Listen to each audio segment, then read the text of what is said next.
Western psychology is in its infancy as a science. It is, as is all mental knowledge, a form of ignorance, seeking and grasping for knowledge while not actually able to see the entire picture nor understand the complexity of all the elements that go into human psychology. Thus, Freud gained a partial understanding of how unrecognized complexes, arising in many cases from trauma or childhood experiences, or natural drives hitting up against cultural taboos, can influence the way people react to various events or circumstances. He posited that there was a subconscious level that stored these complexes, which could be triggered by some external pressure or stimulus. Much of what he discovered related to sexual energies, which is understandable given the deep seated taboos associated with sex and the suppression of sexuality in Western culture. His answer was to have a client undergo psychoanalysis, which would unearth these hidden complexes and thus allow them to be removed. The problem with this approach, however, is that simply raising up embedded complexes without providing a power greater than the mental will to address them, in many cases simply creates a lot of confusion and a chaotic reaction for the client. C.G. Jung went further in exploration of the unconscious levels and determined that there were actually universal archetypes that humanity shared, which would arise within an individual based on their specific cultural background and training, but which expressed what might be called universal aspects of human experience.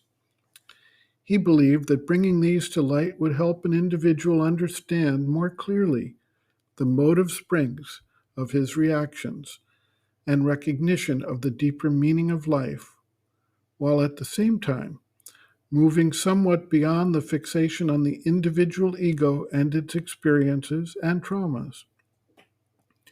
In each case, however, we see that the exploration is primarily going into the lower levels or planes of consciousness without recognizing the fact that consciousness extends beyond, as well as both below and above those levels within which the human individual habitually responds. Thus, much of the entire field of consciousness was left unexplored. Belatedly, some modern day Western psychological researchers are beginning to explore the idea of superconscious states and expanded forms of awareness, which promises to help Western psychology move toward the more complete understanding provided by yogic psychology and expounded in great detail by Sri Aurobindo.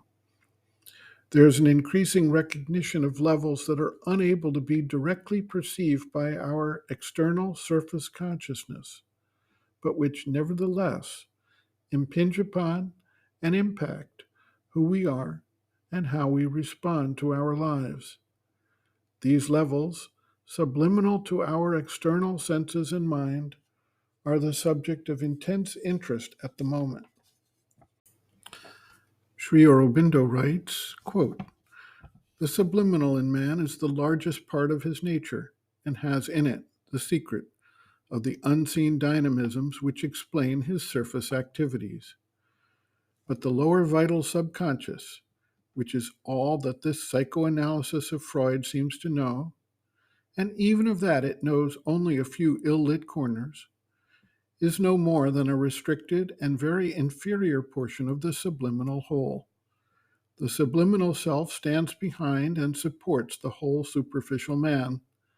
It has in it a larger and more efficient mind behind the surface mind, a larger and more powerful vital behind the surface vital, a subtler and freer physical consciousness behind the surface bodily existence. And above them, it opens to higher superconscient, as well as below them to lower subconscient ranges." End quote. Reference, Sri Aurobindo and the Mother, Our Many Selves, Practical Yogic Psychology, Chapter 2, Planes and Parts of the Being, page 64.